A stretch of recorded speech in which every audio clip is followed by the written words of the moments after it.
The fears and concerns about a major Trump health event in 2025 are growing from many circles. Now, I want to be super clear and careful and use humility and tact here and make it clear that this is not a Hillary Parkinson's conspiracy.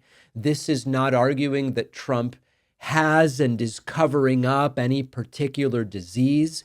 This is just the growing concern from all aspects of culture in the political spectrum that based on Donald Trump's age and based on Donald Trump's health, that one of the larger concerns in 2025 that's sort of coming into focus as Trump is now just days away from being sworn in is the fact that he may have a health event this year.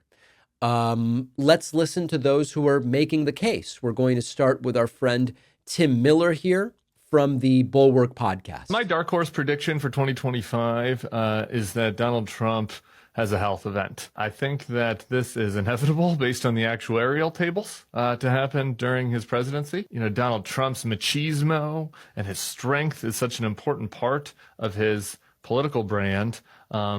This was always, I think, a vulnerability of his in this campaign, but because we live in the darkest timeline, we did not end up in a situation where his fragility as an elderly man came to the fore in a way that I wish it had. In fact, the opposite was the case because of that fucking awful idiot kid that tried to kill him. But there was a counter timeline in the multiverse where Trump did what Hillary did in 2016 and had a fall. But I think that is going to come at some point in the next 4 years. I think it'll probably come in 2025. So there you go.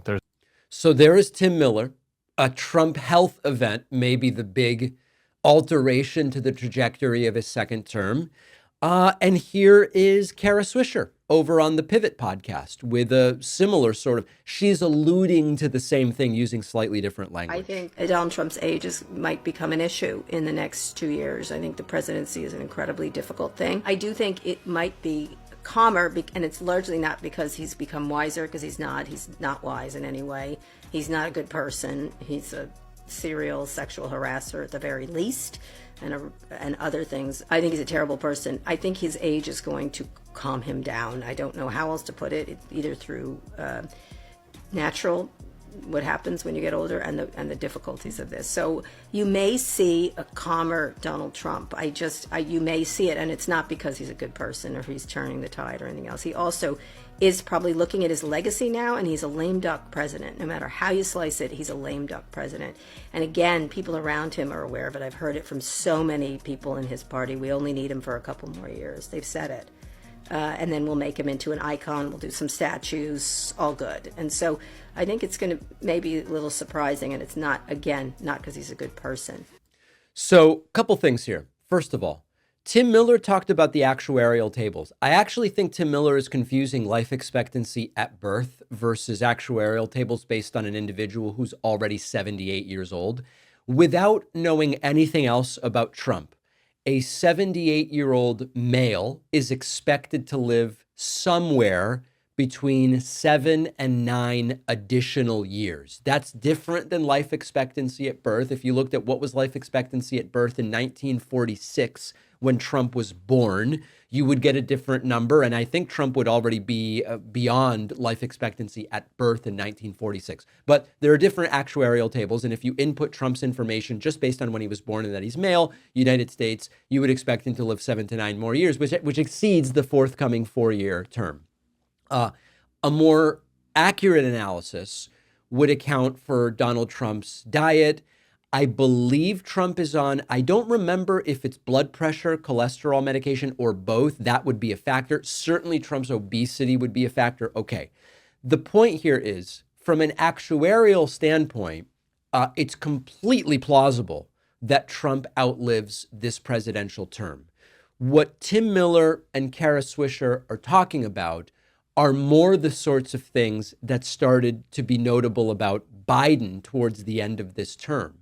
And it does seem plausible, particularly given Donald Trump's very obvious speech deteriorations over the last 4, certainly 8 and 10 and 12 years, that something as far as those lines happens. Now, beyond that, I think it's important that we're not being conspiratorial here. We're just saying the guy has declined and he's not super healthy and he's almost 80 years old. Is it completely out of left field to say his health becomes a factor? It is not, and it is just going to have to be something that plays out however the facts on the ground point to it. But interesting that both Tim Miller and Kara Swisher, folks from very different parts of the sort of media spectrum, are thinking about this in the exact same way. Let me know what you think. info@davidpakman.com. And remember to sign up to be subscribed to the YouTube channel. It costs nothing, and we are pushing towards 3 million YouTube subscribers. youtube.com/The David Pakman Show. Support our show by checking out our sponsor, Brain FM Focus Music. They're giving you free access to their app for a whole month at brain.fm/Pakman. Once you try Brain FM, you'll quickly understand why this has become my go-to music app when I just want to focus on work. In addition to music for focusing on work, they have modes specially designed for sleep, relaxation, meditation, all created by musicians working with neuroscientists. A peer-reviewed study showed that Brain FM's music boosts attention, especially for people with ADHD tendencies. Brain FM's focus music is the only music made to support ADHD brains. Brain FM is the only music app funded by the National Science Foundation because of their unique audio technology that changes the patterns in your brain. Brain FM has been an amazing tool when I just want to focus on work. In the past, I've tried Spotify or YouTube. I end up distracted or can't find exactly what would be most useful for me. So at a certain point, I figured silence must be the solution until I discovered this. Brain FM is personalized depending on your brain type. So if you want to improve your focus or relax, give Brain FM a try for 30 days totally free. Go to brain.fm/Pakman. The link is in the description.